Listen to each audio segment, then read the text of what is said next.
Salut à tous, salut à toutes, et bienvenue dans cette nouvelle vidéo ASMR. Aujourd'hui, je vais te raconter 5 faits chelous sur moi. C'est parti.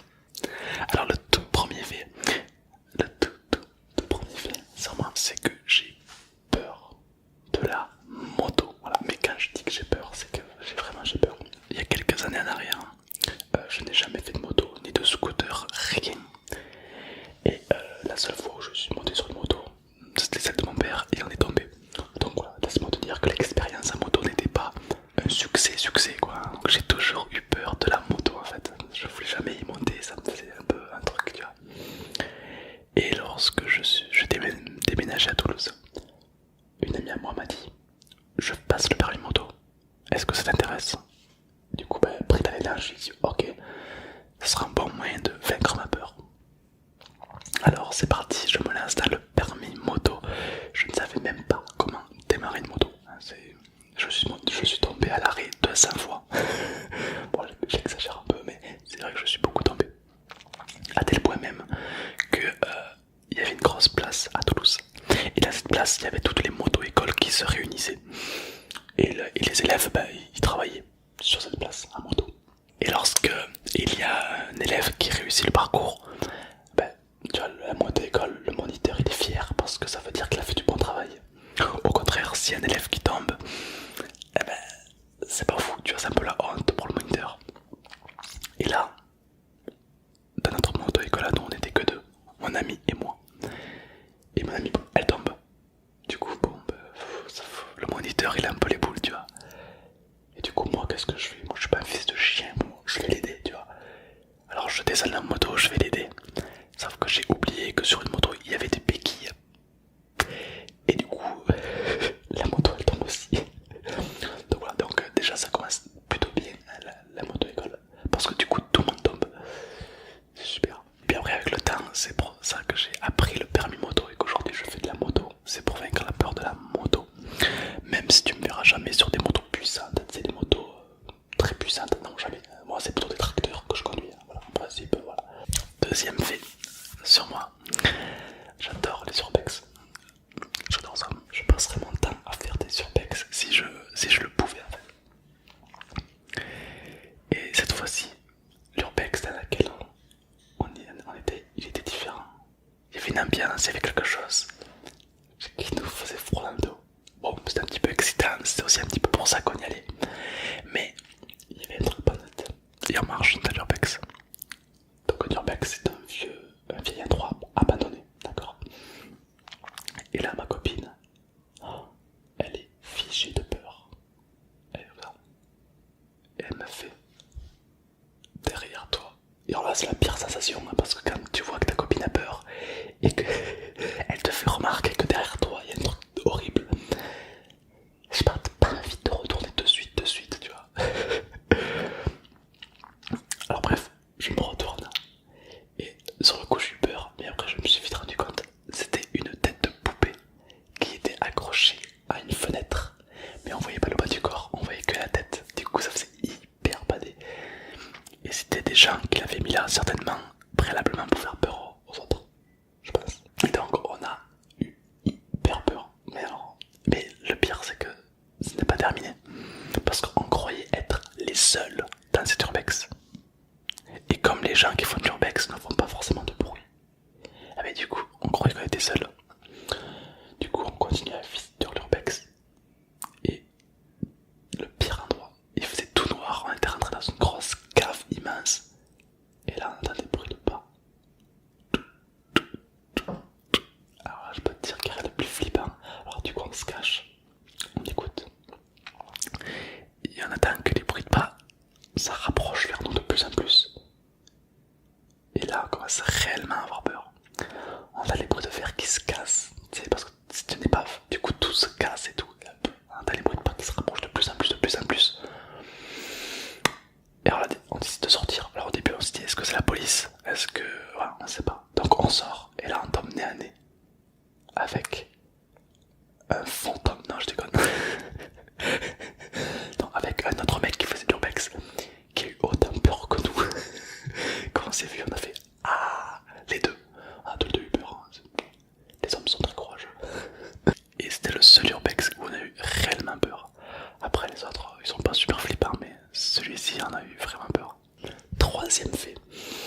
Alors celui-là il est vraiment très particulier parce que c'est le fait qui m'a fait croire au karma. Voilà, ça se passe l'année dernière.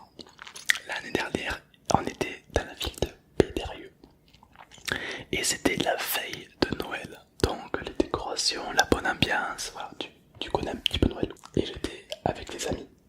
Donc on roulait sur la route. Ce n'est pas moi qui conduisais, moi j'étais côté siège passager.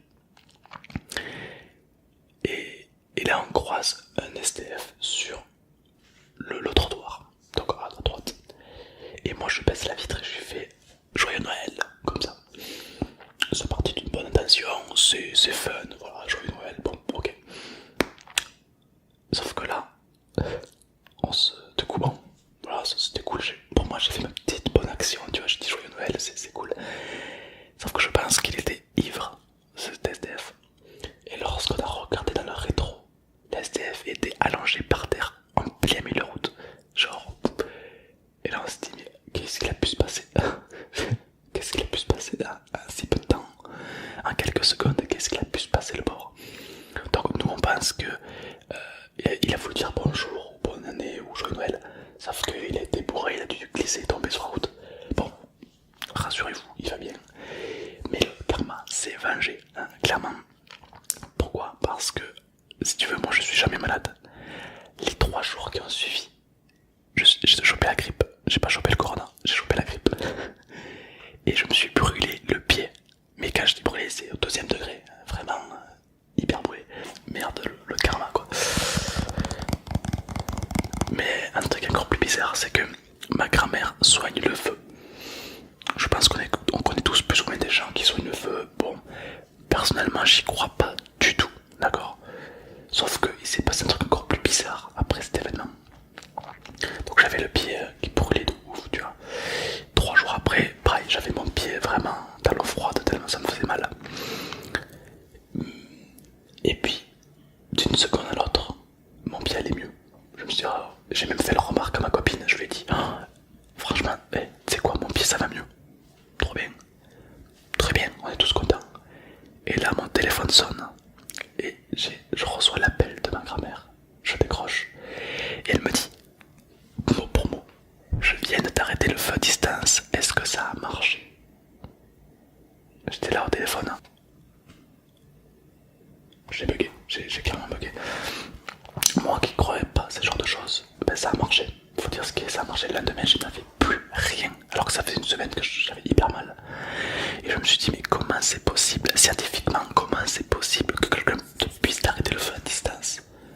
Incroyable. Alors soit c'est vraiment une grosse coïncidence, soit il y a réellement des gens qui font ça, mais alors c'est incroyable. Et quand je lui ai demandé quel était son secret, elle n'a pas voulu me le donner. Yes, merci mamie. Ok. Quatrième fait. Alors cette fois-ci ça se passe dans mon petit village qui s'appelle Jancel. J'étais jeune, je devais avoir 13 ans. Et c'était un petit peu l'époque où on entendait la rumeur des pédophiles. Il y avait des pédophiles à droite, à gauche, à ce qui paraît, il y en avait partout. Bon, c'était une légende. Enfin, tu sais, quand on est petit, on est bien se faire peur. Du coup, tous les petits de mon village, et moi-même, avons un peu cette peur. Bref, alors du coup, comme tous les week-ends, je prends mon petit vélo et je me rends dans le centre-ville du village pour retrouver mes amis. Et devant moi, je vois une camionnette blanche. Sachant que dans mon petit village, on est 50, donc je connais personne qui a une camionnette blanche. J'ai un peu peur et je me dis, imagine si c'est le pédophile. Et puis je me suis dit, non, quand même, la probabilité pour que... Non, c'est juste un livreur de pizza là, il s'est perdu, bon. Ok. Je passe devant lui un vélo, je le double, parce qu'il était à l'arrêt. Je le double. Et là, il se met à démarrer le moteur et à me suivre. Là, je commence à avoir un peu plus peur, mais je me dis, c'est une coïncidence, il démarre en même temps que moi, c'est possible, d'accord. Et là, il me double, lentement. Il se rapproche de moi, il baisse la vitre, et il me fait, viens comme ça. J'ai eu tellement peur, je suis parti dans les petites ruelles de mon village, avec mon vélo, où sa camionnette ne passe pas, évidemment. Et là, je croise des habitants du village, et comme on se connaît tous, plus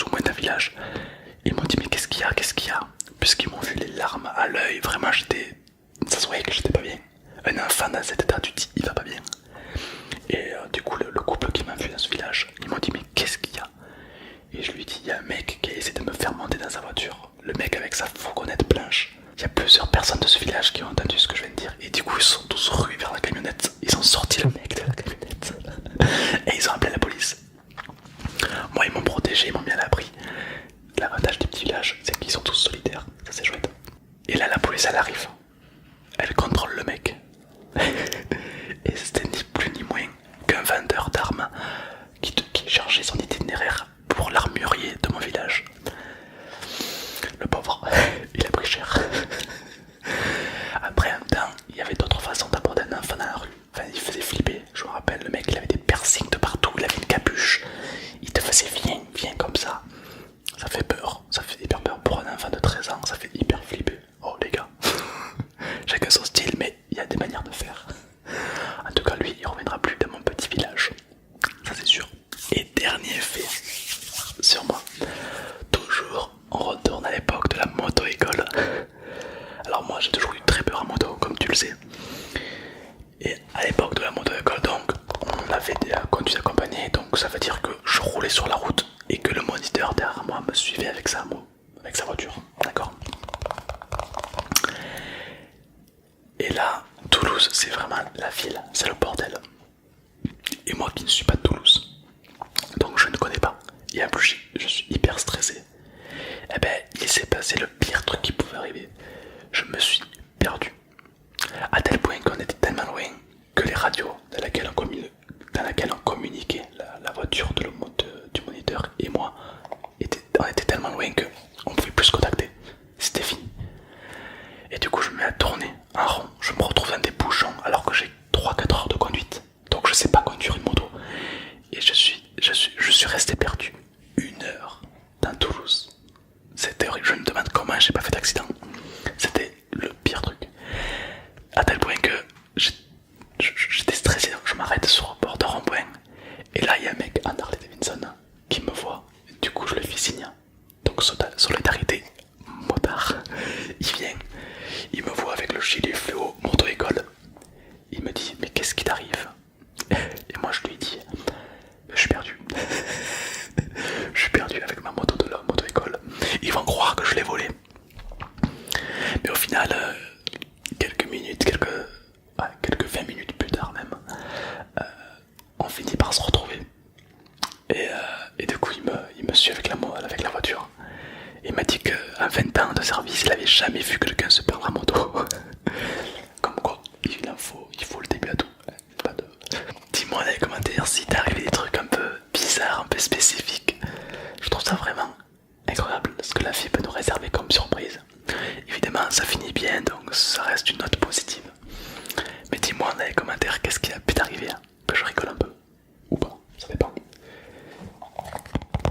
Évidemment, si la vidéo t'a plu, dis-moi dans les commentaires. J'ai pas l'habitude de dire des choses sur moi, mais si ça t'a plu, dis-moi dans les commentaires.